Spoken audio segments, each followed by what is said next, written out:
right. Am I live? Oh, man. Yeah, it is a little behind. Let's see here. I think it's good. Yeah, I've got on the screen, I got my DAW here, and then I've got like a feed from the live stream here. So I'm looking at the feed. It looks like it is considerably behind. So I will make sure to edit that out when I post the video itself. But here we go. I'm going to wait a couple minutes. I'll see if anyone joins. And if not, either way, we'll get started with orchestrating.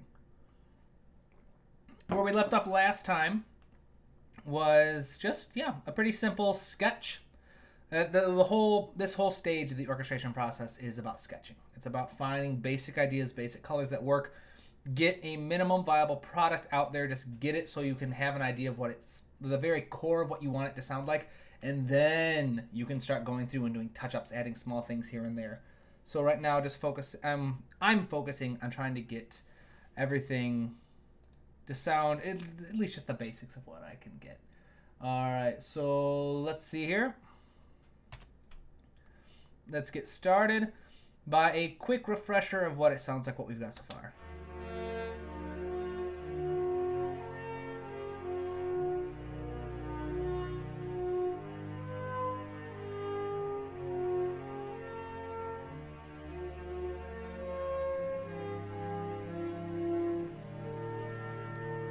All right, so it's an idea. It's an idea that's down.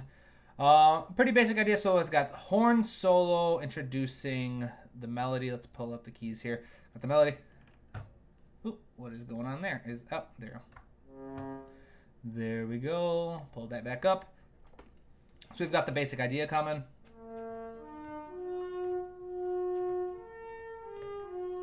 I don't think there's any modulation data yet.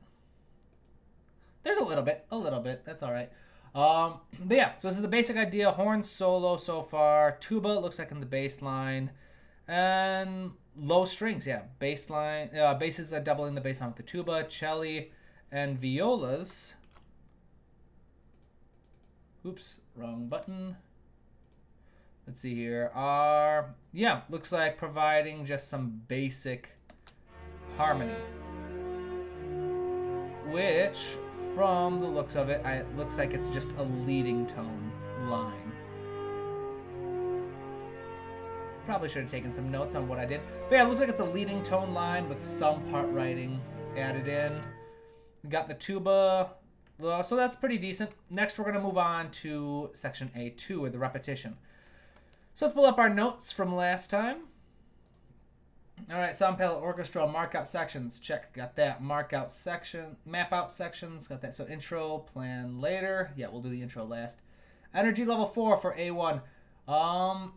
A2, energy level 6. All right, so we need to find a way to make this bigger and grow on effectively. So right off the bat, the first thing that comes to mind for me is we can fill out the rest of that string section. Right now we're only using violas, cello, and basses. Let's see if we can get some upper strings in there. So let me compare these real quick. Violas, tuba, cello. Let's take a look at what all of these look like. E, G, B, G, D, B. So that's an E minor. This is a G major. This is a C major. So yeah, it looks like, yeah, so it's not a leading lines with them because there's no leading line. Well, I guess the thirds are leading lines. But leading lines, writing leading lines as a harmonic choice is typically something done with seventh chords, where you've got the root in one voice playing the bass line, and then you voice lead just the thirds and sevenths. And those three notes combined help give more than enough to establish what the harmony, underlying harmony is. I don't think we've got many. Yeah, we don't have any seventh chords here. So, in this next section, one thing that we could do right off the bat that I'm thinking is we could probably double this in strings. We could probably change this to first violins. Let's give that a try. Now, the reason why I'm doing this is it's pretty common. Pretty common to have a nice, in film music especially, to have a very basic orchestration of strings with the solo instrument, and then you build in by adding an entire string section on the melody with the solo instrument, or just by themselves replacing it, and you start to gradually fill it out. So horns to violins is actually quite common. We're going to let this load. Hey, we got some people on. Mark, nice to see you, Mark. And Marcus, and Mark. Yeah, it's good to have you guys on here.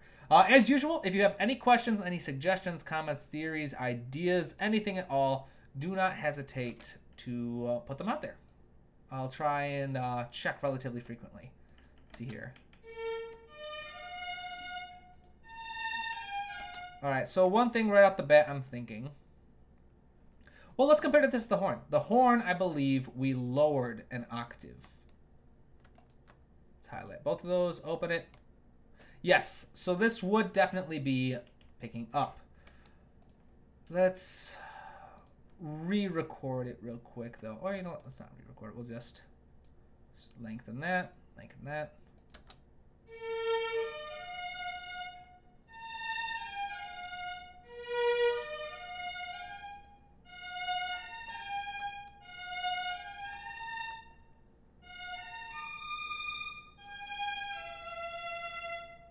All right, accidentally left some notes out. There we go. Let's lengthen that. All right, so now we have violins performing this. Let's hurry up and add what we know is going to be in there before we start clearing around a little bit more. So the cello and strings are definitely going to continue on. All right, cello and violas are going to repeat. They're going to play their same roles. We're not going to subtract those because this is all about building energy. Section A1 was an energy level about 4 out of 10, nice and low energy. The energy level of A2 is building up to about a 6. Right now I'm playing with the idea of switching the melody from horn solo to the first violins. But let's real quick just make sure that we get that bass line in. So let's see here.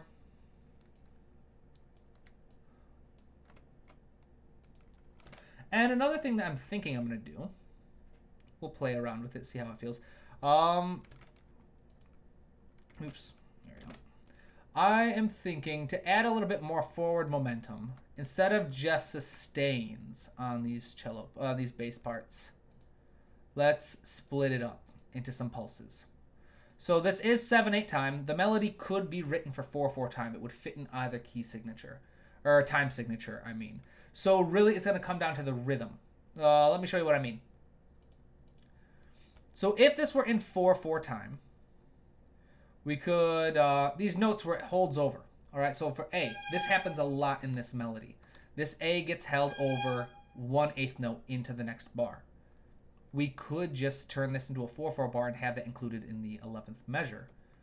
Actually, let me do that real quick just to show what it would look like. We'll switch this to 4/4 momentarily. So if this were 4/4, you'd see everything would fit very nicely. Still getting on the downbeat for the entrance, so the little syncopation that I like. Actually, let's move all of it over to the beginning, actually. There we go. Now we'll see that, okay, so got rid of the syncopation, but now you see everything lines up. 1, 2, 3, 4, 1, 2. So it's not ideal. It could be in either situation. I haven't put too much thought into it. But the whole point of that entire rant was if I want to establish this firmly as 7/8 time, I need to have some kind of rhythmic identity to it. So 1, 2, 3, 1, 2, 1, 2, 1, 2, 3, 1, 2, 1, 2. That's a very typical 7/8 feel. So I'm going to try that out. 1, 2, 3, 1, 2, 1, 2, 1, 2, 3, 1, 2, 1, 2. I'm going to try this out for the basses. And then one thing I'm going to do, just to add a little more separation between all of them, I'm going to shorten them.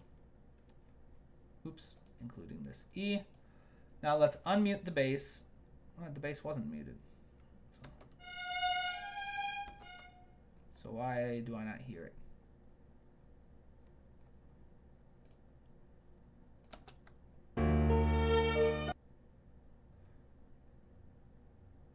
What's going on here? Why is this so quiet?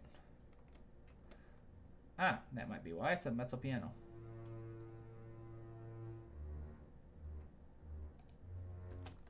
All right, so let's change this to mezzo forte. A little bit longer. And you know what? I'm not going to do it perfect eighth notes. Let's lengthen all these by another 16th note to make that gap a bit smaller. So again, what I'm doing here is I'm just trying to add a little more rhythmic identity to this bass line.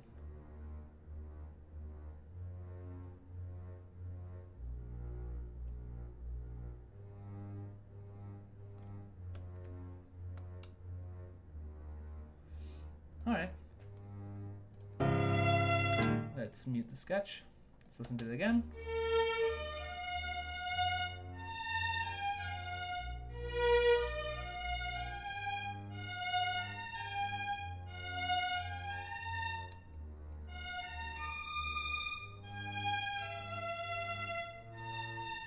All right, decent idea. I do like the pulsing being added. So what I'm gonna do here for now, just copy and paste. Because again, at the beginning at least, copying and pasting isn't too bad. Eventually I'm gonna wanna go through and re-record all of these by performing them, make them a little more unique and individualistic. But the idea here is I'm just trying to get a sketch done. So I have a clear idea of the basics of what it's gonna sound like. Hey, welcome. 2 new people, Aditya and Trash Beats. Good to see you both. Oh, we got lots of regulars here today. Let's give this a quick listen to with the tuba. Why? There we go.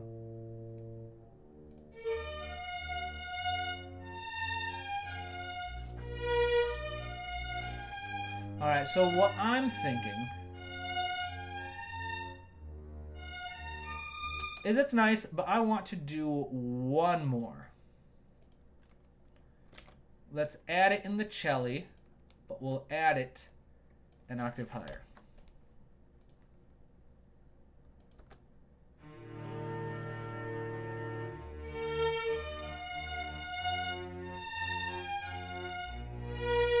You know what, the cello aren't as low, so it doesn't get as murky.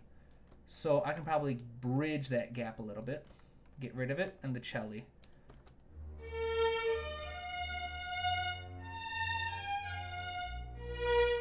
Excellent. All right, so then so now let's go back to our chords.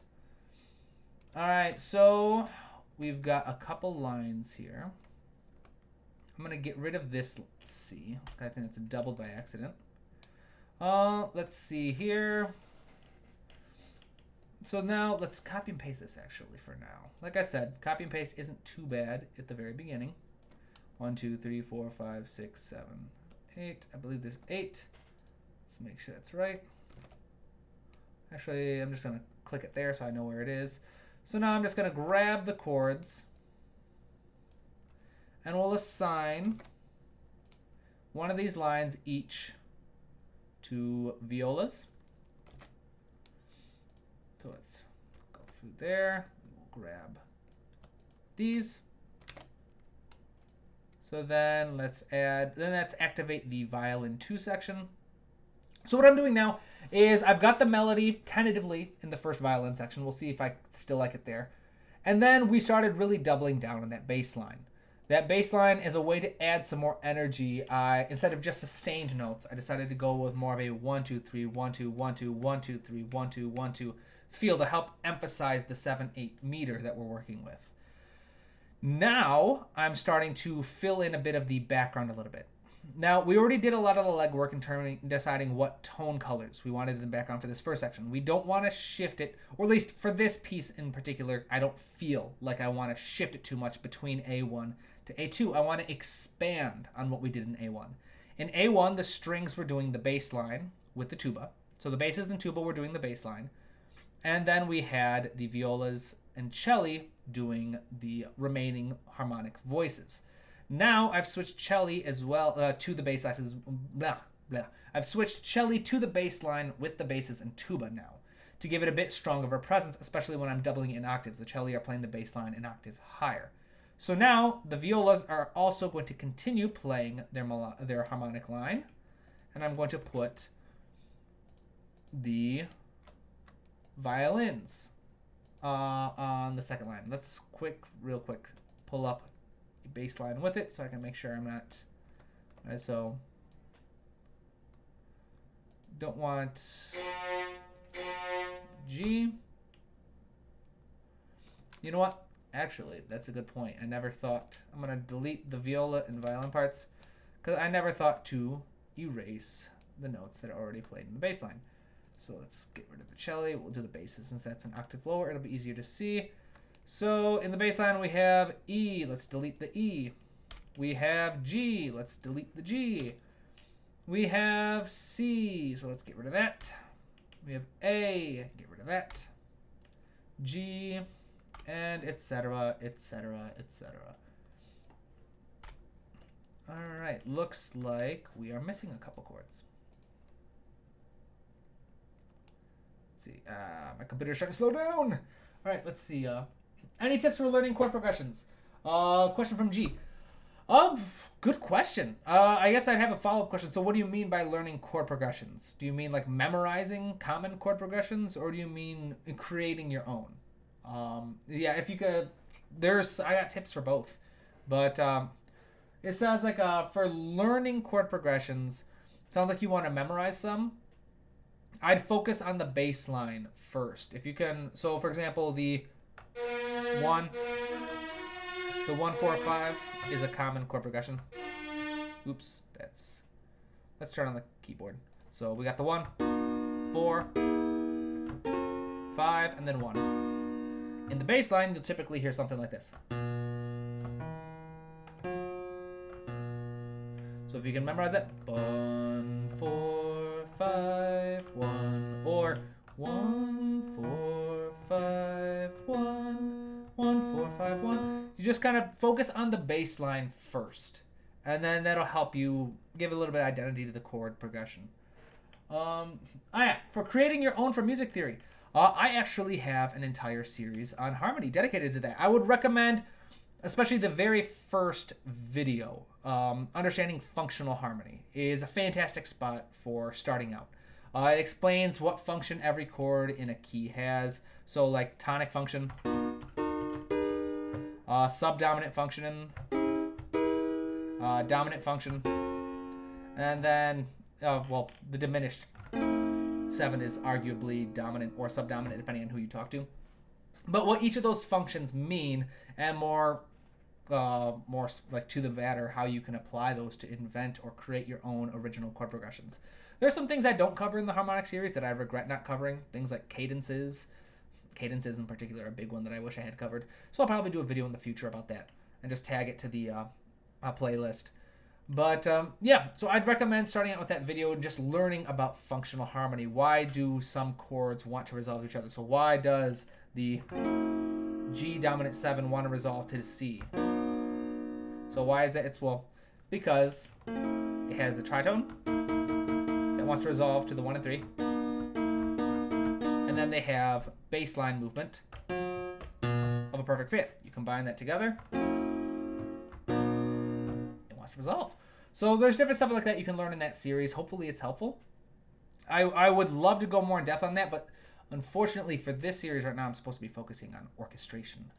So I lost my place. Where were we on? That's right. Get rid of that. That's right. We were getting this going. And then I had realized that I was missing a couple because this is supposed to be there. Let's take this. I was looking at it and I was figuring out what remaining harmonic voices I wanted to make sure I included in my upper voices. Let's get back to this viola bit. Put it there. Got to get the basses as well. Open that up. So then in these last couple chords, get rid of the A and get rid of the B.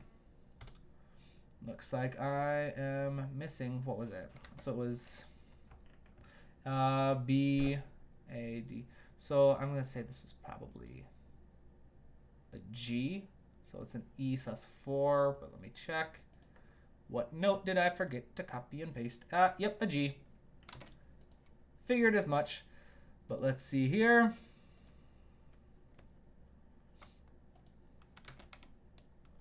And then the B was the one that was doubled. All right, so now these are the voices for each chord, the notes that are remaining. So let's voice lead real quick. B is a common tone, keep that in place. B to G is a third, that's acceptable. G to D is not. You know what? Let me pull something up real quick. I think we already did this. So let's stick to what we've done in the past. So go in there, B. So raise that. Coming down there. I wanted to make sure that there were no chord changes. Doesn't look like there's any significant shifts to the chord. So let's cut this. Is that by, yep, eighth note. Let's cut an eighth note. And let's switch from 16th to 8th, actually, just make it easier. So that G went down to an E. Then we had the G being cut, no, the C sharp being cut into an A.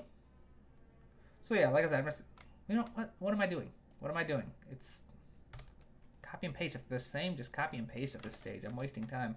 All right, let's see here. Copy and paste. Yes, of course, because it exited out of the viola for whatever reason. There we go. So now we've got this. Let's raise it an octave real quick.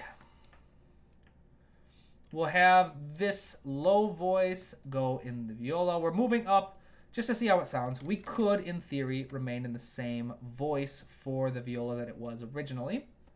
But the violin would not be able to play that line. If we were to have these down, this top line goes down to an F sharp, which is below the lowest string. No, it doesn't, because that's the top line. Let me check real quick before I start saying stuff. No, yeah, so in theory, this top line could be played by the violin. I don't want it to, though. At least not right off the bat. I want to raise things an octave so that we have a sense of forward momentum, that we're growing, we're going somewhere, we're starting to take up more registers. So raise that up.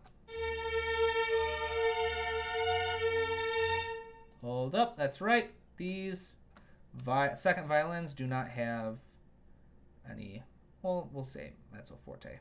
Got to set, since this is a new sound library that I've activated, let's, well, we won't set it to modulation. I like to do that myself. Ah, but that's something I hadn't thought of. All right, so look at this. The melody is being played in the violins. All right, and we've got the second violins playing something as well. In fact, pretty much everything we're using right now is strings. They have a very homogeneous sound quality. So if you've watched my series on orchestration, one of the key important factors to proper orchestration is making sure that your foreground is separate from your background. Typically, there are a few popular, very common and time-tested things. It's, I like to call it the P-Dart strategy. So you've got pitch, you've got dynamics, you've got articulation, rhythm, and timbre. So these are 5 strategies used to separate your foreground from your background, to make sure that the foreground maintains its identity. So right now, timbre's a little out of the window if we keep these first violins playing the melody, all right? It's not unique from the other stringed instruments, not comparatively, not enough. So timbre is out of the question. Rhythm, there's some difference. Most of the chords, at least, the chords are being played in sustained voices, and the bass line has its own unique rhythm. So some rhythmic separation is being done. Some dynamics is being done. Not anything crazy with articulation, but pitch is the main issue I'm running into right now. You'll see that it overlaps. So I know I said that I wanted to raise the harmony an octave, but it might just not work well for us, because it's going to run into it. It's going to be difficult to separate the foreground material from the background material if we're not careful. So let's lower that an octave again.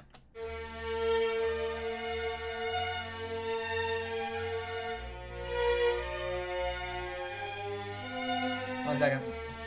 Why are these violas not playing? What is with my computer today? All right, so they're playing, but they're super quiet. Why? Okay, I guess that's why. I've got them on mezzo piano. Let's switch that to mezzo forte.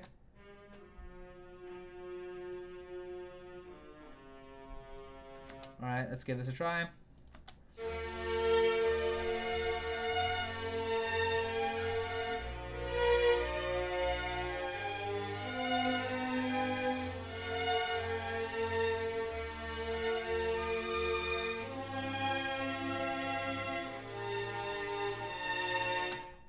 So the beginning of an idea is starting to be visible. All right. First, before we decide if we want to keep the violins ones, we need to see if this is following what it wants. Let's listen to the front. Remember, A1, section A1. Let's collapse these real quick. Section A1 is supposed to sound like it's got lower energy than A2. A2 should feel like we're building to something. So let's give this a quick listen.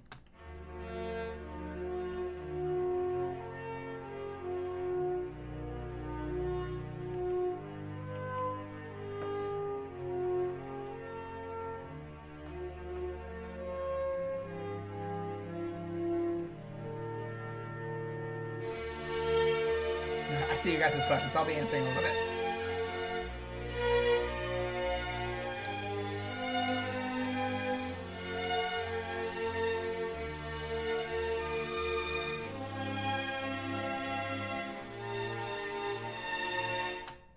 All right, so it definitely feels like it's building a little bit. I think there's more we can do. I'm definitely wanting more rhythmic identity. So the bump 1 2 3 1 2 1 2 1 2 3 1 2 1 2 1 2 3 is nice, but 1 2 3 1 2 1 2 1 2 3 gets a bit slower. I want more. All right, so maybe we'll add a bit of an ostinati or a rhythmic rhythm to the strings. But first, I have some questions that I didn't notice, so sorry about that. All right, creating a music production. Thank you, I appreciate it. Yes, G, I'm glad. Yes, please do check out the Harmony series. I think it'll help you quite a bit. Aditya, do you sing? If yes, can you rate your singing? All right.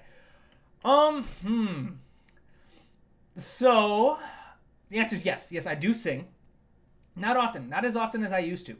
My dad is a local singer-songwriter in my town that I grew up in. And so I grew up lots of singing. My siblings and all sing. I'm singing at a couple weddings this month. It actually, I mean, you could say that voice is my primary instrument technically now. So I've been studying online with Berkeley for a little bit, but in January I'm moving out to Boston. I was accepted into the campus program in Berkeley, which I'm super excited about. Terrified, absolutely terrified, but super excited. So for the audition process with Berkeley, you have to. I wanted to apply for film scoring, which I have. But to apply for Berkeley, you can't apply as a composer. You can submit compositions to show your skill set. You have to apply, though, as an instrumentalist, at least for an undergrad degree. And so I had to pick an instrument that I felt comfortable improvising on, sight reading with, and performing. So in the audition, I had to perform a piece. I had to sight read music that they gave me. And I had to improvise over a chord progression that they played. And so I auditioned with my voice, because it's the one I felt most confident with for all three of those tasks. And so, yeah, in January, I will be officially a voice student studying composition out there. So, yeah, I could sing. I'm not going to rate myself because I don't know how to rate myself. But I'd say I think I'm a good singer, at least when I try. So, yes. Aditya, so what are automations?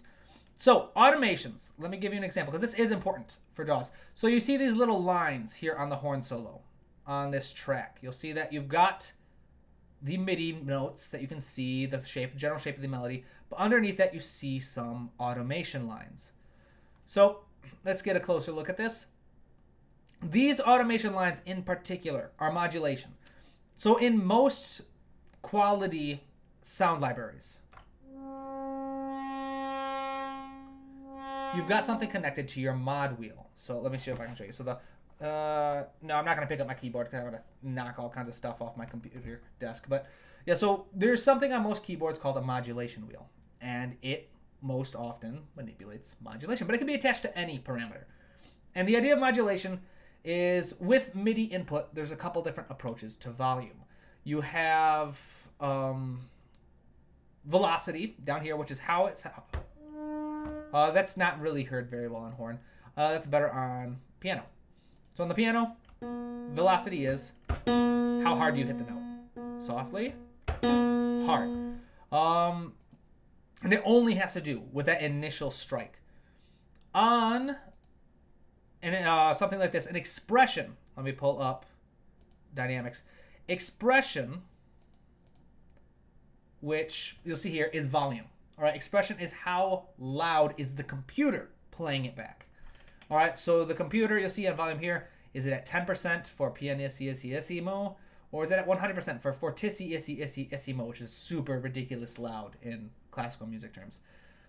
So you can set different volumes, percentages for yourself, but expression is how much just the computer says to be loud. Now, this is where modulation comes in. So when you're playing an actual instrument, let me get back to the horn here. The horn sounds very different when it's playing quietly versus loudly. Notice the difference? Nice and soft, nice and loud. Because to play louder, especially on wind instruments, requires more air pressure, more airflow to go through the instrument. This results in a change in timbre or tone color or the sound of the actual instrument. If you want to learn more about this, I have a series on orchestration. The audio's not the best, I've been told, but the information should be pretty sound. I do plan on revising it in the future, adding more information, switching from the current naming system I used for the notes to a more standardized approach. But yeah, but that's neither here nor there. So with modulation, it allows you to toggle through different recordings. So a sample library consists of multiple recordings. I'll actually pull one up for you here. Let's just add one here. We'll add a contact. So here is a dulcimer recording I made. So if you notice here,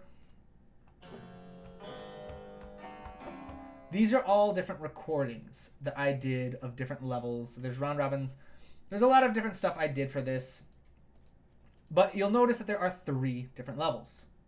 Let me see if I can get it. All right, I'm trying to get it down here. All right, so this was a recording where I made it really quiet on the dulcimer. Yeah, it's not quiet enough. There you go, down there.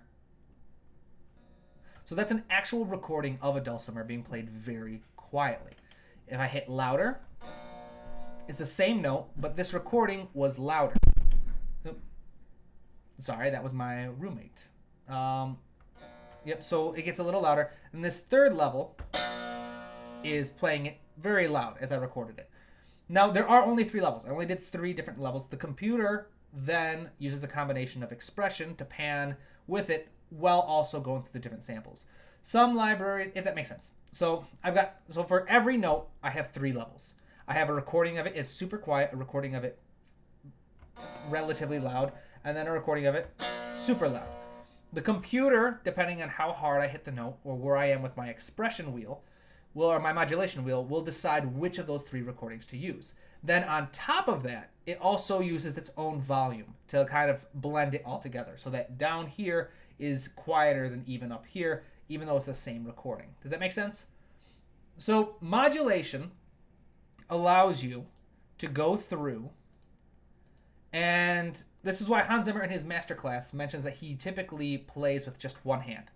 On one hand, he's playing the notes, and on the other, he's got a much fancier fader than anything I own that allows him to control multiple different parameters, not just modulation. He'll have vibrato, all kinds of things. But it allows you to get a more lifelike.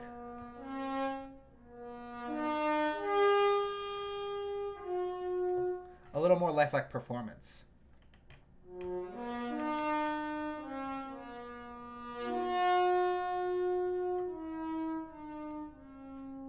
You kind of move up and down a little more, so it's not just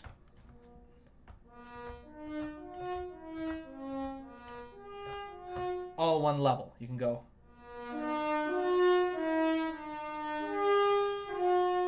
whatever you want.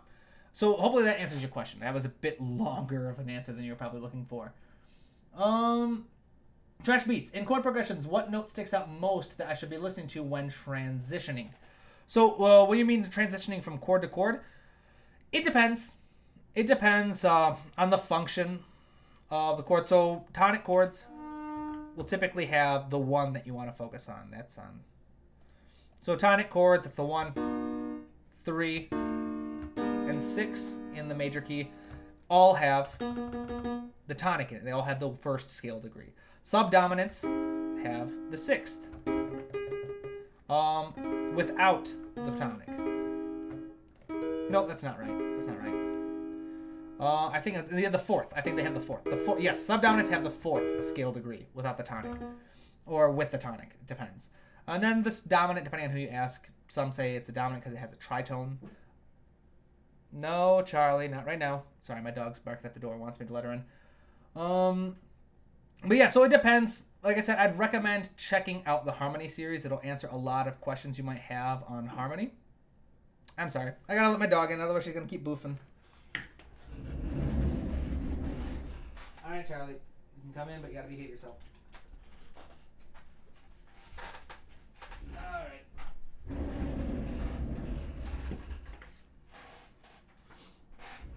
But yeah, hopefully that answers your question. Oh yeah, I did answer. Yep. 5th is also very important too. Like I said, it depends on what kind of approach you're going for. I wouldn't focus too much on any kind of progression. No, now if you are talking about orchestration, orchestrating, the 2 most important notes in a triad are the 1st and the 3rd.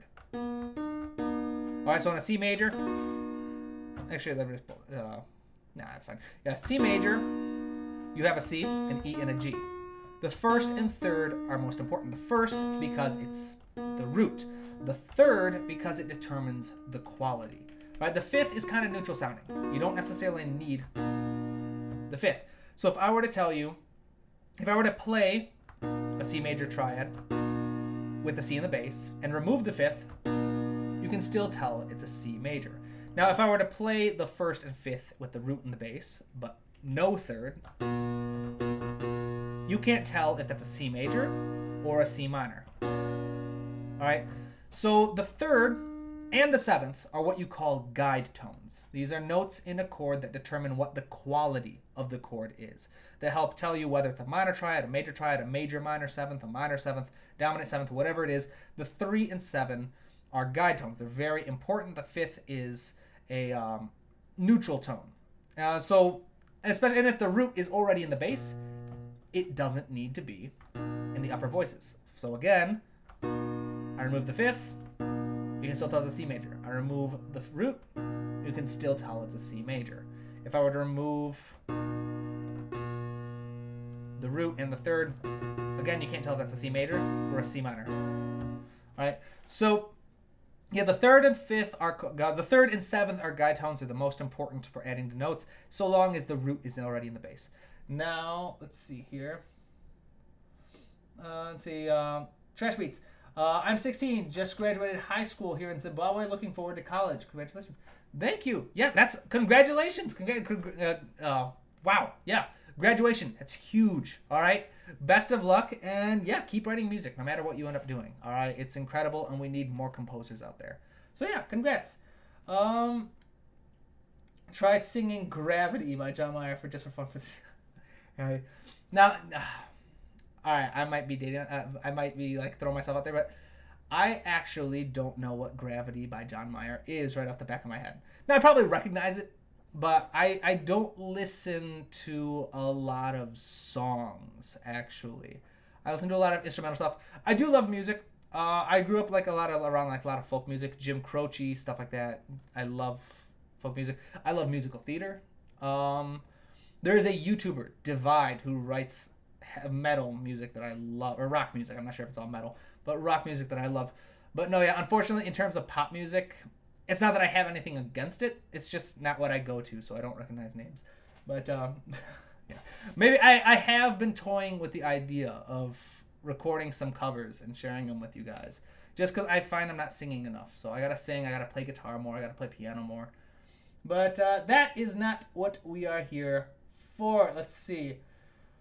Luis, what is a good way to use Neapolitan chord? I've done some research, but my small brain can't. So, yeah. Neapolitan chord. Oh, man, it's been a long time since I've heard about the Neapolitan chord. Wow, so we are kind of turning this into a question and answer kind of feed right now. Neapolitan chord, if memory serves, this is definitely a classical music approach. The Neapolitan chord isn't found as often in more contemporary film music. All right, but the Neapolitan chord, if memory serves, typically was used to precede a dominant chord. Oops, let's get the Yep. So you've got the dominant. So then if you go with a, I'm forgetting what the Neapolitan chord is right now. I know it's got a flat 2 in it. Flat 2, but I think it's, yeah, I'm blanking. Unfortunately, yeah, I'm not the best person to answer that question. I've got it written in my notes somewhere, but I just haven't used it myself. Something similar, I will say, is that the Neapolitan chord, I believe, is a flat 2 chord. In jazz, there's something called a 2 plus a dominant. So you've got the normal dominant going to the C. Now the 2 minor 7 is something that you can add to that. Instead of just the G dominant 7 resolving to the C major, you can add the 2 minor 7. So the C major is the 1 chord. The G7 is the G5 dominant. So in that scale, the 2 minor 7 would be the D. So 2 is the second scale degree. So it's the 2 chord, the minor chord built off the 2 chord, and then you add the 7, which is the C. So you've got the 2 minor 7 going into the G dominant 7, and then to C. So it's a closely similar, more contemporary kind of approach to the Neapolitan chord. I believe the Neapolitan chord is something similar. It's a way of building momentum into the dominant, which then has lots of momentum carrying it into the major. So it builds a lot of momentum. It basically is its role. All right. The point is you use this to start speeding up the feel of your music back to home. That's it. Yes. Let's see. Any song that's I don't know. I don't feel like singing just yet. You know what? Maybe I'll do one at the end. Bring out my guitar or something. Let's see here. For now, we really need to get back to orchestrating though. And okay, so this is A1.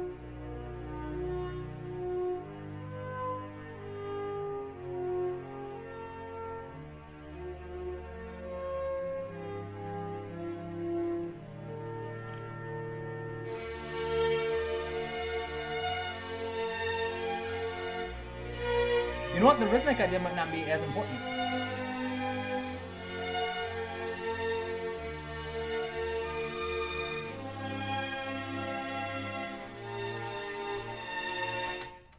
Although I don't want to get rid of that horn. I think that horn should still be involved. Let's try adding it as a doubling for the melody. But I'm feeling like it should almost be playing a counter melody. Counter melodies are an excellent tool for building energy, because it's literally adding another layer to the music. And we might do that, but I don't want to do that just yet, because I've got a video in the melody series coming up about counter melodies, and I haven't solidified just what kind of process I want to teach you guys for developing counter melodies. I don't want to be contradictory here, but let's give this a listen, just doubling it.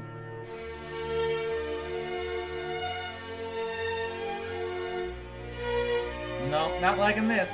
I don't know why. It's just not tickling my bone. My funny bone or whatever. I can't talk today. Not tickling my fancy. I mixed my idioms there. Let's try.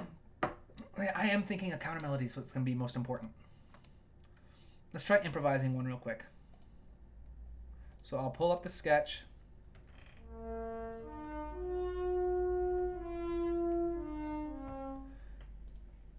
Let's try here.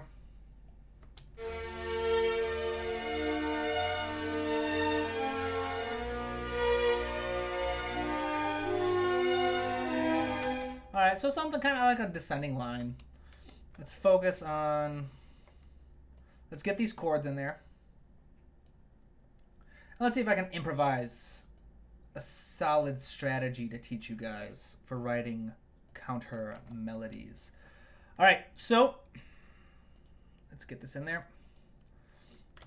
The trick behind a good counter melody is that it should be active while, let's switch these to part. There we go. It'll be easier to separate. The counter melody should be active while the melody is not, and non-active when it is. So what do I mean by that? So when a note is being held, so when a note is being held in one voice, that's an opportunity to move in the other. When it's being held, or if there's a pause, a rest, that is a chance for it to move. If it isn't, I'm sorry, I burped on live stream. If it isn't active, if it's not at rest, if it's moving like this, then the counter melody shouldn't be moving too much. So let's see here. Let's start with a G.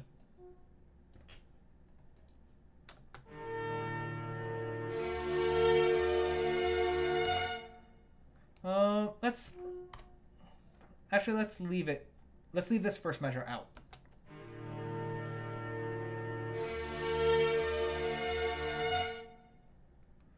You know what? Now I'm almost thinking. I kind of, let's see. Let's bring this down.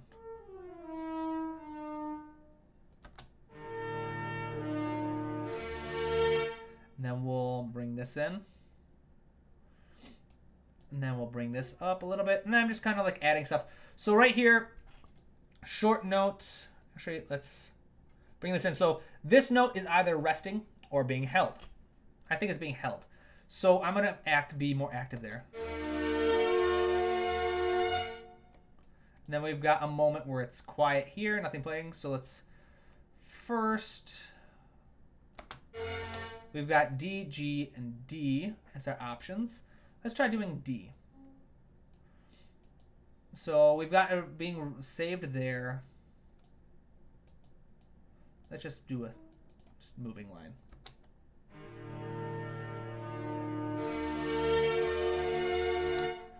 No, I don't like having it start right there. So let's see here.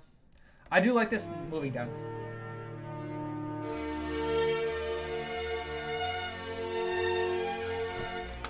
Let's see here. I do like that. Let's do G to B.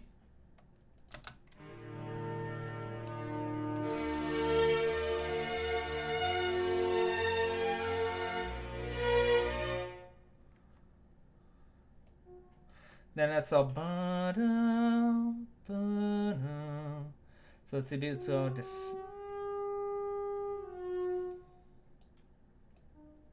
Okay, let's see this.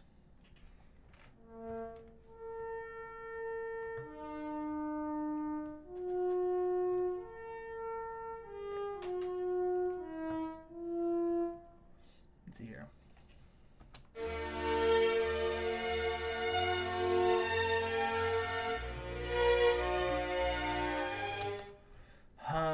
Let's see here. This will be a bit tricky. I should spend a little more time on this. Because here's the tricky part. When I'm writing, I find I have a tendency not to talk as much. And that's not what these are for.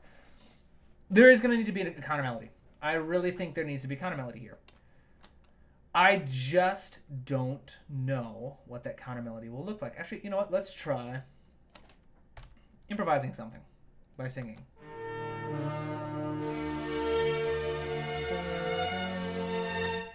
I do like that.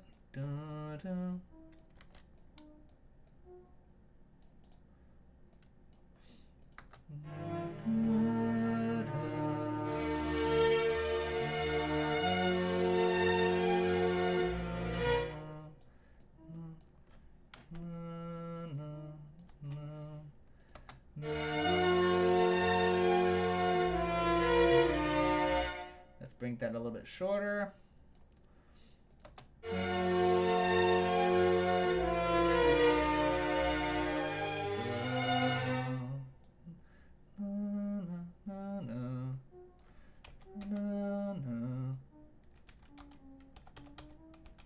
So this is something that I haven't actually talked about a lot in this series.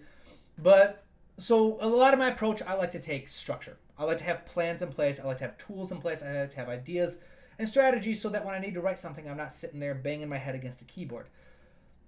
Sometimes, though, it's just nice to improvise a little bit. And so for me, one of my favorite ways to improvise, since I'm not the most talented keyboardist, I'm the most talented instrumentalist, is I just like to sing. I'd say almost every person out there can improvise by singing. We all, especially if you're a musician, it doesn't need to be pretty. It doesn't need to be exact. But we all have an innate ability to kind of like know where we want to take music. Regardless of whether we have a clear idea in our head or not, we can be reactionary. And that's something great. So sometimes, like when I'm scoring a scene or I'm working on a project, there's actually one project in particular I remember that I just was not having any of it. Nothing I was doing could work. And this was before I'd come up with a lot of strategies I have now. But what I did is I just started playing the scene. I hooked up my microphone and I just sang. I just sang and improvised over it. Not everything I came up with made it, but it gave me some ideas. I heard some motifs. I heard some little things that matched up really well. And then from there, I was able to build it on. So that's kind of what I'm doing right now. I'm just taking these ideas. I'm singing along. I'm taking what I like from what I sing and just adding it in. Now let's see here. Counter melody. Luaz. A counter melody and counterpoint is different things, right? Yes. So counter melody and counterpoint are different things. Counter melody, fairly simple, and I will have a video dedicated to it. Counter melodies are just another line in the music designed to give contrast to another idea. So that's what we're doing here. All right, we're creating a line. Typically, the two traits of an effective counter melody is one, it is at rest while the melody is active, and active while the melody is resting. And then two, being separated by those same parameters we talked about earlier, PDART. Pitch, dynamics, articulation, rhythm, and timbre. Here we've got the pitch is different, yes. Dynamics are going to be different, yes. We have an entire string section versus one horn player, yes. The dynamics will be different. Articulation is different. This one's a bit choppier, a bit more syncopated. Rhythm is different, and timbre is very different. Violins do not sound like a French horn. So yeah, counterpoint is a very distinct approach. It's developed over the years, but it's often credited as being really like established by Bach as a method for they do provide contrast, but each line exists for its own sake. So actually, prior to the establishment of chords, and we are on legato, so you're not going to hear that. Before the establishment of chords, existed counterpoint, or the idea that each line was written as its own entity. All right, that was nothing great, but you got the idea. All right, each line exists of its own movement. One has its own idea, the other has the other. They're related to each other in certain ways, and the scope of counterpoint, discussing it in this video, was way beyond anything that we're going to try and tackle right now. But counterpoint pretty much exists just to... Oh, no, that's not what I was going to say. So yeah, counterpoint, it's different. It's different, all right? It's very much a classical idea. It's not as common in film music. Some composers like John Williams use it, and it's definitely useful. And Howard Shore is famous for the Lord of the Rings series. A lot of his melodies that he wrote were contrapuntal to each other. It's actually, if you ever get the chance to study counterpoint, Alan Belkin, I've mentioned his book a lot, the music composition, art and craft. He actually has a fantastic series on his YouTube channel teaching counterpoint. I recommend checking it out because counterpoint, the idea is you have melodies that work perfectly in sync with each other. They are independent, but they still work without contradicting each other, without causing too many clashing sounds or anything like that. A counter rhythm, one is definitely much more subservient to the other. So yeah, that's basically what I say. Counterpoint, all the melodies are equal. Counter melody, one is subservient to the other. That's the basic difference. So what software? This is Cubase. Cubase 9.5 actually. I would like to update to Cubase 11 at some point once I've got the budget. But yeah, I love Cubase. I've worked with Logic. I've worked with Pro Tools, Reason. Cubase is my favorite by far. It's got a lot of advantages, a lot of cool things. Honestly, like full disclosure, the only reason why I got started with Cubase was because I had no idea what software I was working with when I first started a few years back. But I had Googled Hans Zimmer, because I had no idea what a DAW was. And then I looked it up. I found out, like, oh, so it's the software you use to write your music and produce music and stuff. I thought, you know what? I love Hans Zimmer. What software does he use? And I found out that Hans Zimmer uses Cubase, and so I got Cubase, and that was really the only reason why I got it. But since then, I've worked with a lot of different DAWs, and Cubase is by far my favorite. There's something about it I really enjoy. It's got a nice workflow. I know my way around it fairly well. I'm still learning things. For example, I just learned something super cool. Like, watch this. All right, so if I take this tool, snipping tool, normally that just snips one, and I have been snipping by hand so much in the past. But if I hold down Alt, bam, the whole thing is cut up in even slants. So I'm geeking out about that just because it's something new I had no idea I could do. And I'm still learning new things about it. So yeah, it's Cubase. I use Contact for most of my sound libraries. Sine is a new sampler. So for example, this is Contact. It's got all my sound libraries in it, except for a couple. I've used Sine before. I like Sine. I'm starting to learn it a bit more. Spitfire has recently created their own sample software. So there's a couple of ones. But yeah, so there's a couple different pieces of software I'm working with here. But yes, this big one right here is Cubase. Yes. Yep. All right. Yep. So yeah, looks like, yes, I've heard great things about Fruity Loops as well, FL Studio. One of the YouTubers who gave me a big start, Alex Mukula, if you haven't checked him out, fantastic channel. He has some really good tutorials from early in his days. I learned a lot from him when I was first starting out. He, I believe, has transitioned to FL Studio. I don't know if I think he did Cubase originally, but he transitioned to FL Studio. So I haven't tried that one out yet. Maybe in the future, but I love Cubase. So let's see here. We're running out of time, but I do want to finish this counter melody before we finish. So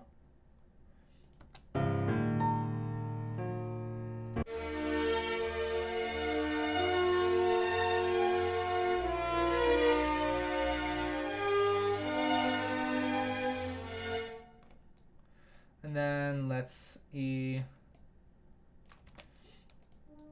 we'll do B, just because it's right there. And then we'll go to E.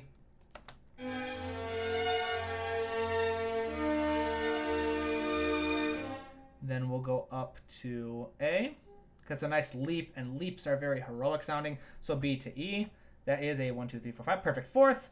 E to A is, I believe, another perfect fourth. 1, 2, 3, 4, 5. Yeah, perfect fourth intervals are very heroic sounding. If I can get the... In fact, perfect fourth and perfect fifth intervals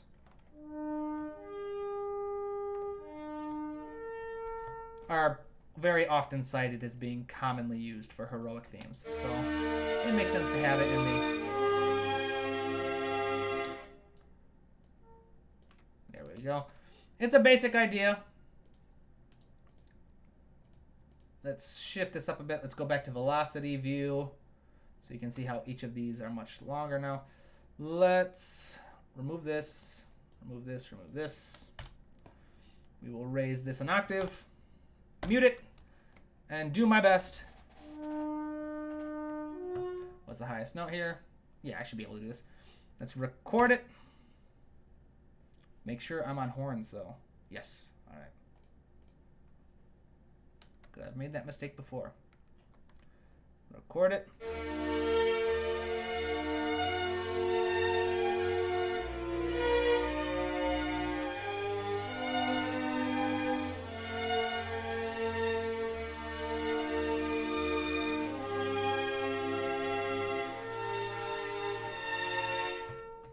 There we go.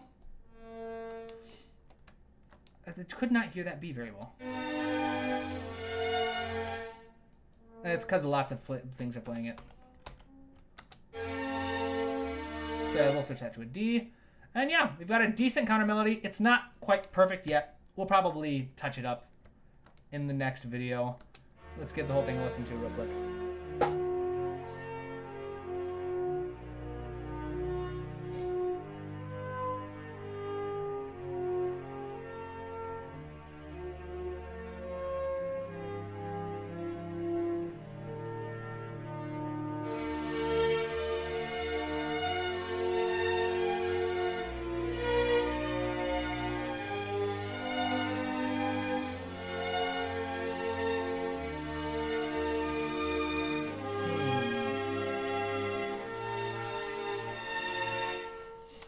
kind of like that.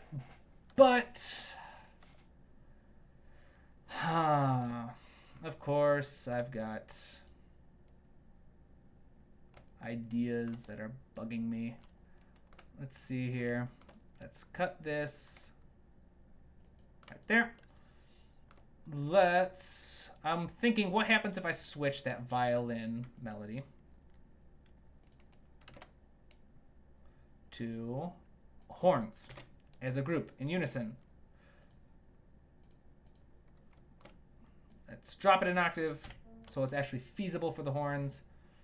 Let's mute this solo.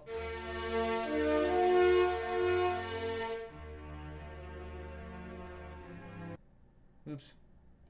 Aha.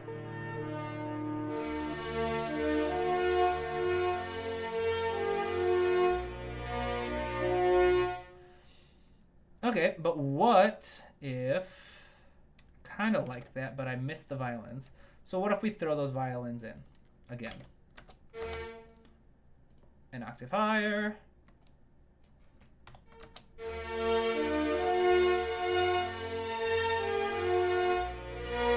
I don't know. We'll see. Right now, we have run out of time. This is taking way longer than I anticipated. I was hoping to do a couple sections today. Oh well, c'est la vie. That is the way things go. And yeah, so here we go. Yeah, let's call it a day here. I'll stay on for a little bit if anybody has any more questions or anything. And yeah, I don't think we're done with this quite yet. We'll probably touch on it next week a little bit. And I'm actually thinking if I want to speed this up, I might have to start going live more than once a week. So maybe keep an eye out for that. If you're one of my patrons, I made a post on there recently. We're going to be starting the book club next week, I think Thursdays. Going live, I'll get on Zoom or possibly Facebook chat with all of you guys. We'll discuss. I'm thinking the format will be starting out. I'll discuss the 9 parameters of music from the book, discussing how they're all used. We'll go one at a time. Any questions, any concepts, any ideas or suggestions you guys have, we'll just kind of have a roundtable, discuss things. Make sure everybody's on the same page, have a good time together, get to know each other a bit better. And then, yeah, for those of you who aren't patrons, once the whole book club is done, once we're done getting through the whole book, I'll edit down the videos and post those once a week afterwards. So I do want to thank my amazing patrons. You guys are incredible. Thank you so much. There's no way I would have been able to get through a bunch of the stuff I had to get through recently with the transitioning to the campus program at Berkeley and everything if it wasn't for your support. Quite literally, I would not have been able to audition if it wasn't for you guys. So thank you so very much. You're having a massive impact on my life, and I'm incredibly grateful to all of you.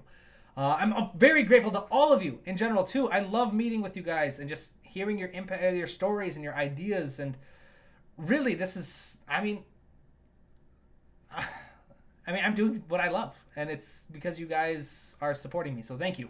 Thank you. I'm so very grateful that I'm able to play a role in helping you guys out in your own individual musical journeys. And yes, so as always, keep studying, keep working hard, and keep writing new music. I'll stay on a little bit longer because I think in my peripherals I'm seeing some more comments coming up. Let's see here. Yes, yeah, they changed it to FL Studio instead of Fruity Loops. Yes, so what was the full names of Alex and Alan? Yes, so Alex Mukala. Yes, I'll actually show it to you. No, I can't for whatever reason. No, yeah, that's because I'm using that to stream, so I can't pull that up. Let's see here. Oh, yeah, it's over here. Nope, not bad. Alex Mukala. Fantastic YouTuber. He does a lot of... I'm actually really excited for him. He started out as a YouTuber, started out with the Evident program, and in case you guys aren't aware of that, I'll give them a shout out too. Evident is a great online course about learning about film scoring, orchestration, stuff like that. They do pretty good work there.